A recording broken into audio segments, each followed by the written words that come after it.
essayons de trouver des solutions, essayons de garder un tout petit peu de crédibilité et de confiance, parce qu'il y a des tas de gens qui posent les questions dont vous avez parlé, et vous avez 1000 fois raison. Mais il faut garder un minimum de confiance pour être unis et pour rester unis. Diviser pour régner n'a jamais été une solution. Jamais. La confiance, c'est fini. La confiance, madame, je dis à mes enfants qu'elle se mérite. Je suis désolé, madame. La confiance dans ce gouvernement, non. Et le principe mais vous allez avoir confiance en quoi? On peut pas dire qu'on n'a plus confiance en rien. Mais c'est la fin. C'est la fin. Vous pouvez pas. On peut pas. Mais enfin, depuis le début, on me dit qu'effectivement je peux pas. Depuis le début, on nous ment et vous me parlez de confiance. Alors je vais vous dire. Il faut croire en quelque chose. Il faut donner de l'espoir aux gens. Faut pas leur dire vous êtes gouverné par des menteurs qui vous disent que des conneries et tout est faux. Vous ne pouvez pas dire ça. Mais pourquoi je peux pas dire ça? Mais parce que vous allez casser toute la confiance des gens et l'espoir pour les gens. Vous croyez qu'il en reste quelque chose de la confiance? Vous croyez que Madame Buzyn, et Madame Buzyn, elle s'est souciée de ça? Donc Madame Buzyn, elle a le droit d'aller dans le monde pour dire qu'effectivement elle nous a menti depuis le début, qu'elle savait, elle a rien fait. Mais moi, j'ai pas le droit de venir dire que effectivement, on peut pas avoir confiance dans des gens qui nous mentent. Mais non, on peut pas avoir confiance. Mais vous dites aux gens de croire en quoi alors? En quoi les gens qui nous regardent, vous leur dites de croire en quoi? On a besoin de croire en quelque chose. Mais croyez en Dieu si vous voulez, mais c'est pas un problème de foi. Je ne crois en rien, moi. C'est pas un problème de croire. On croit que quelqu'un va nous aider dans cette affaire. On peut croire en la médecine, on peut croire aux médecins, on peut croire. Excusez-moi, il faut croire. Excusez-moi parce que j'ai pas eu le réflexe de vous répondre précisément sur ce point. Mais moi, je sais en quoi croire. Dans les recommandations de l'OMS. Test. Test. Oui, mais on les a pas.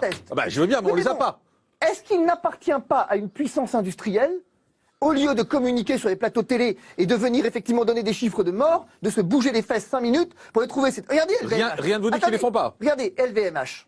LVMH a réussi en un week-end à rapatrier effectivement des millions de masques là où l'État s'est montré défaillant. Alors juste là-dessus, on va s'arrêter un instant là-dessus, parce que Laurent Nunez était dans le 20h de France 2 vendredi, et il a dit qu'il n'y avait pas de problème de masques en France. Et il est seul. Alors écoutez, on l'écoute et vous commentez après. Alors d'abord, effectivement que ces masques sont indispensables pour les personnels soignants, personne ne dit le contraire. Oui, mais ces masques donc ils sont livrés très régulièrement et les personnels des EHPAD font partie des personnels cibles. Mais vous reconnaissez qu'il en manque? Les personnels soignants dans les hôpitaux.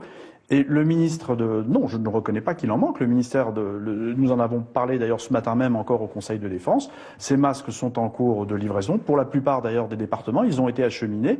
Et évidemment, vous savez, la France a conservé une capacité de production des masques, ce qui est très rare dans le monde finalement. Nous avons aussi une capacité d'importation. Et le président de la République a souhaité, il nous a incité à le faire, il incite l'appareil productif français aussi à développer une fabrication de masques qui puissent répondre, notamment des masques chirurgicaux, qui puissent répondre aux fameuses normes AFNOR pour augmenter la production de masques et servir les personnels soignants. Mais croyez bien que c'est le cas. Hier encore, dans de nombreuses pharmacies, des masques ont été livrés à l'intention notamment de la médecine de ville. Parce que ce sont des personnels soignants qui sont au contact de malades et qui effectivement ont besoin de ces masques. Voilà. Maître Fabrice Division. Lui, il faut le frapper. À un moment donné, il faut le frapper. On dit pas, voilà. Si, on le dit. C'est une expression. Non, c'est une expression, mais enfin, pardonnez-moi, mais c'est un menteur invétéré.